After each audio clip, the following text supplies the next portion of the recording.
Topic को continue कर रहे हैं, ठीक है। We are going to continue topic that is from trade to territory, ठीक है। मैंने आपको पहले ही बताया कि हमें समझना क्या है इसमें हमें सबसे बड़ी बात ये समझनी है कि जो ब्रिटिशर्स थे ना, जिन्होंने इंडिया पर रूल किया, ठीक है, उनकी सबसे पहले जो यहाँ पर आने की इंटेंशन थी वो क्यों आए थे यहाँ? देखिए India, they were having no intention to acquire territories, ठीक है। उनको कोई, मैंने आपको ये पहले ही बता दिया कि कोई उनको इंटेंशन नहीं थी कि हम क्या करें, किसी जगह पर कब्जा करें, यहाँ पर रूल करें। वो ट्रेड के लिए आए थे, ठीक है। वो आपके चैप्टर का नाम ही है फ्रॉम ट्रेड टू टेरिटरी। आप ट्रेड से वो टेरिटरी में कैसे उनको जो वो एक एम्बिशन थी टेरिटरी को एक्वायर करने की, वो कैसे आ गई, ठीक है। वो तो ट्रेड करने आए थे। तो द कंपनी एस्टैब्लिशेस पावर। अब उन्होंने पावर कैसे एस्टैब्लिश किया, क्या हुआ क्या नहीं हुआ, यही चीजें हमें सीखनी है, ठीक है।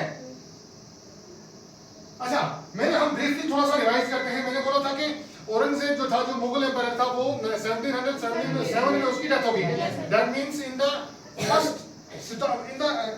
स्टार्टिंग, जो जब स्टार्ट हुई ना, in the starting of 18th century, Aurangzeb की 1707 में क्या हो गई, डेथ हो गई। तब क्या होता था कि जो पावरफुल मुगल एम्पायर थे, उनमें से औरंगजेब एक हम लास्ट मानेंगे, जो पावरफुल थे, ठीक है, समझो पैरामाउंट थे, जिनकी जो डिस्क्रिप्शंस थी वो एक वास्ट एरिया पर थी, ठीक है। तब क्या हुआ, जब उनकी डेथ हो गई औरंगजेब की, वी आर रिवाइजिंग इट, ठीक है। हम ब्रीफली रिवाइज करेंगे ताकि हमें प्लेटफॉर्म मिल सके, हम प्रोसीड कर सकें, ठीक है। तो बेटा तब क्या हुआ था, तो जब औरंगजेब की डेथ हुई, उसके बाद जो सूबेदार थे, गवर्नर्स थे, जो प्रोविंसेस पे रूल करते थे, उन्होंने क्या किया, they at that time they strived to establish their own regional territories। क्या किया उन्होंने अपनी रीजनल टेरिटरीज, मतलब हर जगह पर जहां पर थे वो बोलने लगा यहाँ पर कब्जा मैं ही करूंगा, यहाँ पर सोवेरेनिटी जो है मैं ही बनाऊंगा, ठीक है। तब क्या हुआ, जो सेंटर का पावर था, जहां औरंगजेब ने एक एपी सेंटर रखा था, ठीक है, जो इफेक्टिव सेंटर था, वो उसकी जो कंडीशन थी वो क्या होगी, डेटिलेट होगी, मतलब उनकी वो पावर नहीं रहा, ठीक है। तब उसके बाद क्या होता है बेटा कि आहिस्ता आहिस्ता ग्रिप निकलती जाती है, और इवेंचुअली ऐसा टाइम भी आ जाता है कि उसका फायदा कौन उठाता है, जो ब्रिटिश ईस्ट इंडिया कंपनी थी, वो उसका फायदा उठाकर यहाँ पर रूल एस्टैब्लिश करते हैं। हम वो पढ़ेंगे किस तरह से करते हैं। अब सबसे पहले जो है, east India company comes east. India के ईस्ट में कौन सी कंपनी आ गई पहले, वो ब्रिटिश की कंपनी थी, ठीक है। आपको ये याद रखना है, यहाँ पर लिखा हुआ है, मैं आपको एक ब्रीफली बताता हूँ, जो आपको एक बात मेरी याद रखना बेटा। आप देखें, फर्स्ट ऑफ ऑल आपको जो लैंग्वेज है ना, जैसे इंग्लिश है, ठीक, इंग्लिश के आपको ग्रिप होगी, अगर मैं आपको यहाँ पर एक स्टोरी आपके दिमाग में बन जाएगी, भाई हिस्ट्री किस तरह से चली, ईस्ट इंडिया कंपनी किस तरह से आई, ठीक है, फिर आप खुद भी लिख सकते हैं। For that you have to consider your writing skills. समझे बात? इंग्लिश में आप कोशिश करें कि हम खुद लिख सकें कुछ। अगर मैं आपको कोई 2-3 सेंटेंसेस या उर्दू में जुमले बोलूंगा, आपको वो इंग्लिश में लिखने आने चाहिए, ठीक है, समझे बात? तो आप लिख सकते हैं। मैं आपको एक ऐसा तरीका दिखाऊंगा इसका कि आपको एक मेंटल इमेजरीज बन जाएंगी, ताकि हमें एक पता तो चले ना हमारी हिस्ट्री है क्या। सबसे मेन चीज जो है दैट इज लर्निंग आउटकम्स। हमें यहाँ से जाके हमें पता होना चाहिए, अगर हम कहीं पर जाके बैठते हैं, हमें अब ये पता होना चाहिए कि हमारे जो हिस्ट्री में जो स्टालवर्ट्स रहे हैं, जिन्होंने हमारी इंडिपेंडेंस के लिए बहुत ही ज्यादा स्ट्रगल किया, वो किस तरह से स्ट्रगल हुई, ठीक है। अब कंपनी जो है एस्टैब्लिशेस पावर, क्या करती है कंपनी, एस्टैब्लिश पावर एस्टैब्लिश करती है। देखें किस तरह से करती है, वो सेकेंडरी क्वेश्चन है। फर्स्ट ऑफ ऑल आपको ये याद रखना है, इन 1600 कब 1600 में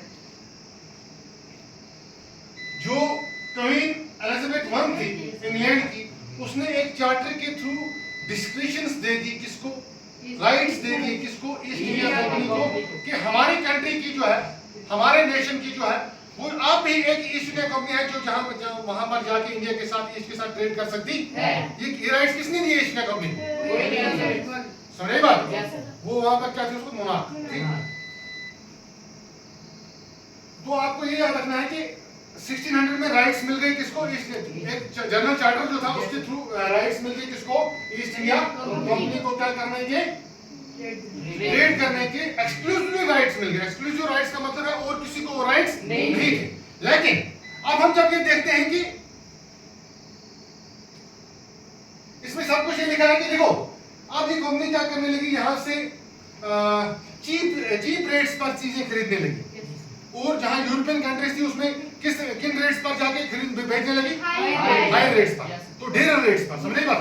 तो ये तरीका चल गया। एक मर्केंटाइल वो होती है जो एक बिजनेस आउटफिट होता है, जो बिजनेस फैक्शन होती है या फिर बिजनेस का जो बॉडी होती है जो ट्रेड करती है।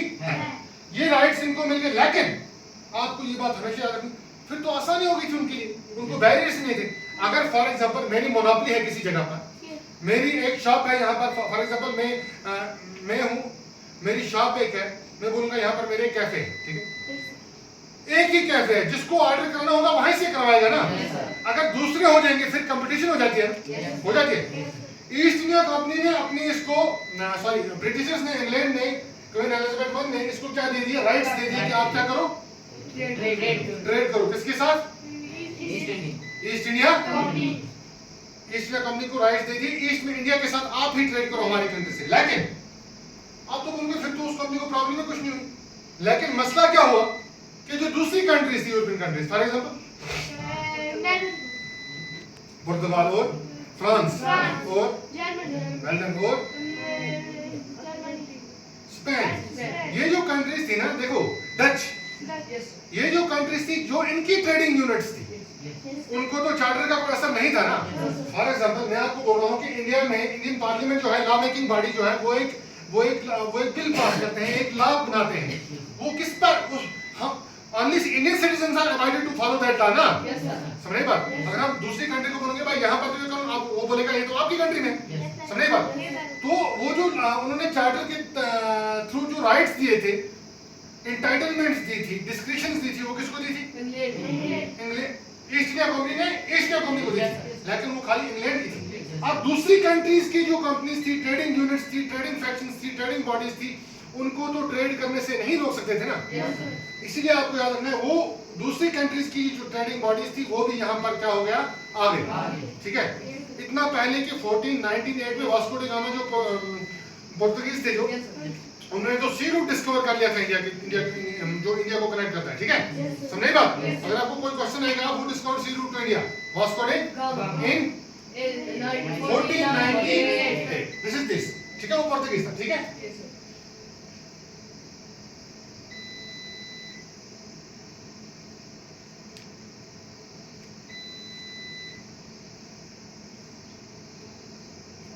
देखो बेटा, मैंने आपको ये बोला, अभी तक हमने क्या सीखा, अभी तक हमने सीखा कि at the beginning of their, when the Britishers embarked their journey to India, at the beginning they were having no intention to acquire territories, but after after time passed, they उनको ऐसी, they confronted such situations which intrigued them, which attracted them, जो ऐसी situations होगी जिन्होंने क्या किया, attract किया किसको, ईस्ट इंडिया कंपनी वालों को, उनकी एक they animated a lust for to acquire territories, ठीक है, उनके अंदर एक एम्बिशन होगी कि हम टेरिटरीज एक्वायर करें। अब वो सिचुएशन कैसे बनी वो हम पढ़ेंगे।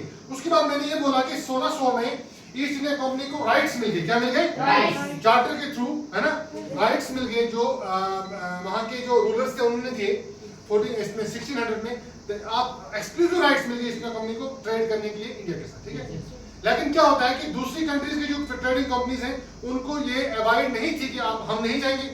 अब आहिस्ता आहिस्ता क्या होगा, जब वो भी ट्रेड करेंगे, वो भी ट्रेड करेंगे, वहां पर क्या होता है, the problem was that all the companies were interested in buying the same thing. अब मसला क्या है, प्रॉब्लम क्या है, मैं बोलूंगा भाई एक कंपनी कोई है दिल्ली की, वो करना में आती है, यहाँ से अखरोट ले जाती है फॉर एग्जाम्पल, दूसरी कंपनी भी आती है यहाँ ही से, उनको चीज क्या लेनी है, वॉलनट्स लेने हैं ना, चीज सेम लेंगे।